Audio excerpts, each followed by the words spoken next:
तो फरमाया वमराअतुहु, और उसकी बीवी, हम्मालतल हतब, ईंधन लिए हुई, ईंधन उठाए हुए, हम्मालतल हतब, ईंधन उठाए हुए। तो क्या है वाइफ, वो तर्जुमा में उन्होंने कर भी दिया कि लगाई बुझाई करने वाली। ये कुरान में इसको भी मना किया गया है। कुरान में ये बेसिक बहुत सारी चीज़ों को इस तरह से किसी को बुरा नाम से मत पुकारो, किसी को जो है सुराग में नहीं रहा करो, टो में दूसरे लोगों की क्या चल रहा है, किसके घर में क्या, फैमिली में क्या चल रहा, इसी टो में लगे रहते हैं कैसे भी करके कि क्या क्या चल रहा है ज़रा देखें। मोमिन आदमी बेफिक्र रहता है, फालतू के कामों में वो पढ़ते ही नहीं है। उसके लिए कुरान ही एक बहुत बड़ा मशगला रहता, वो कुरान में ही डूबा रहता, उसको इसीलिए ज़्यादा बातों की फिक्र ही नहीं रहती कि किसकी फैमिली में क्या चल रहा, ज़्यादा वो इसीलिए वो अलग जहन रहता है मोमिन का। तो इस तरह जो है वो ईंधन उठाए रहती है, यानी कुछ ना कुछ ऐसी हरकत कर रही होगी कि जिसकी वजह से कुरान ने कह दिया कि उसकी बीवी भी जो ईंधन उठाए फिर रही है। फी जीदिहा हब्लुम मिन मसद, जीद कहते हैं गले को, यानी उस जगह को जहाँ हार लटकता है, गला। और उनूक, ये थोड़ा सा तंजिया होता है, उनूक गर्दन को बोलते हैं, लेकिन जीद भी लफ्ज़ आता है वो उस जहाँ हार की जगह होती है। हब्ल, हब्ल कहते हैं रस्सी को, मतलब ज़रिया, या ये समझ लें ज़रिया, सीढ़ी। हब्ल कुरान में आया है, हब्लुल्लाह, अल्लाह की रस्सी, हब्लुम मिनन नास, और वो ज़ाब्ता जिससे अल्लाह तक पहुंचा जाए, वो ज़रिया। तो जाहिर सी बात है कि अल्लाह की रस्सी को मजबूत पकड़, रस्सी भी एक तरह का ज़रिया ही होती है ना, उससे तो एक छोर कहीं पे है, दूसरा छोर कहीं पे है, तो आप उस छोर तक पहुंच सकते, कनेक्शन हो गया उसका।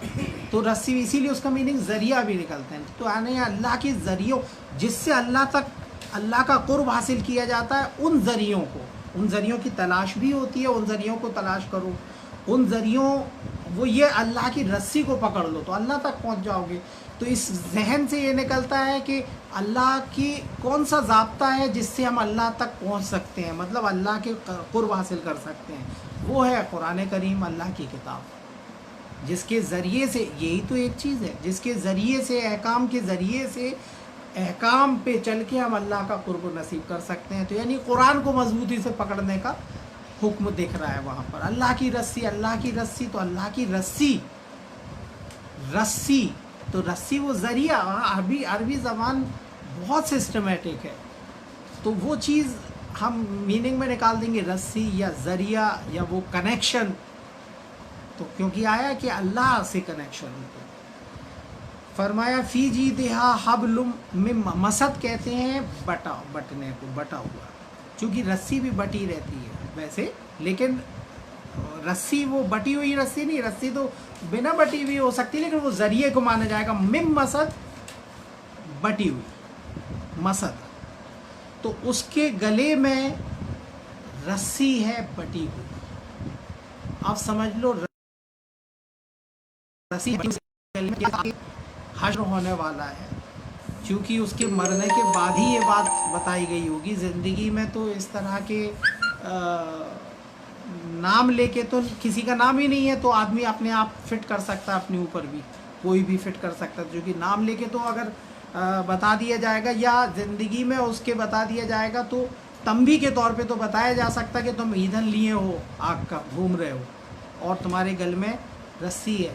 और जाहिर सी बात है वो ये भी सोचते हैं कि वो गले में हार पहनती थी, बहुत बड़ा हार, तो वो अल्लाह ने कहा ये हार नहीं बल्कि ये एक बटी हुई रस्सी है जो इसके गले में फंसेगी क़यामत के दिन और हश्र के मैदान में। बहरहाल वो जो हम हार से उसके कंपैरिजन नहीं कर रहे, चूँकि औरत की बात हो रही है उसके गले में, तो जाहिर सी बात है कि गले में रस्सी की बात कर रहा है तो गले का संबंध कुछ ना कुछ चीज़ से है, जेवरात वगैरह गले में पहने जाते हैं, हार वगैरह, तो इससे लगाया जा सकता है एक अंदाज़ा, लेकिन एग्जैक्टली नहीं कहा जा सकता कि हार से कंपैरिजन किया गया।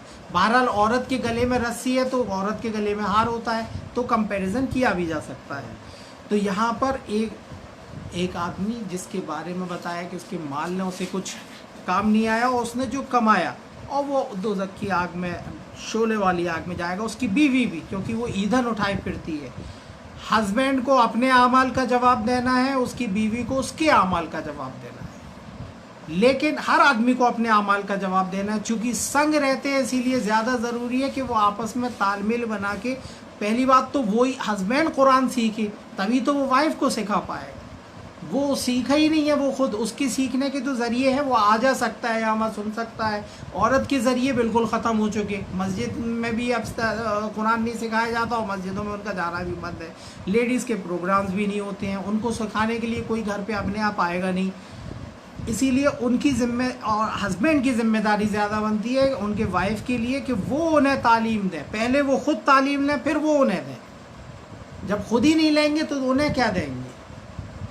اور شیطان جو ہے، ابلیس جو ہے، وسوسے ڈال کے آپس میں اتنے جھگڑے کرواتا ہے فیملی میں، ہسبینڈ وائف میں، ذرا سی باتوں میں صرف وسوسے ڈال دیتا ہے۔ کچھ بھی بات خرافات ڈال دی دماغ میں، آدمی کی بھی ڈالتا ہے، عورتوں کی بھی ڈالتا ہے، لیکن عورتیں تھوڑی احساسات میں زیادہ ہوتی ہیں، محسوس کرتی ہیں، اسی لیے وہ جلدی آ جاتی ہیں ان چیزوں میں۔ وہ سوچتی ہیں ایسا وہ خود سوچ رہی، جبکہ وہ انہیں سوچوایا جا رہا ہے، ابلیس سوچوا رہا، انہیں سوچنے کو مجبور کر رہا ہے وہ چیز۔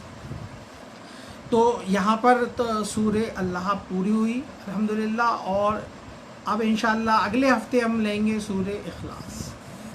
وآخر دعوانا الحمدللہ رب العالمین۔ اس درس کو زیادہ سے زیادہ لوگوں تک پہنچائیں اور قرآن سمجھ کے پڑھیں۔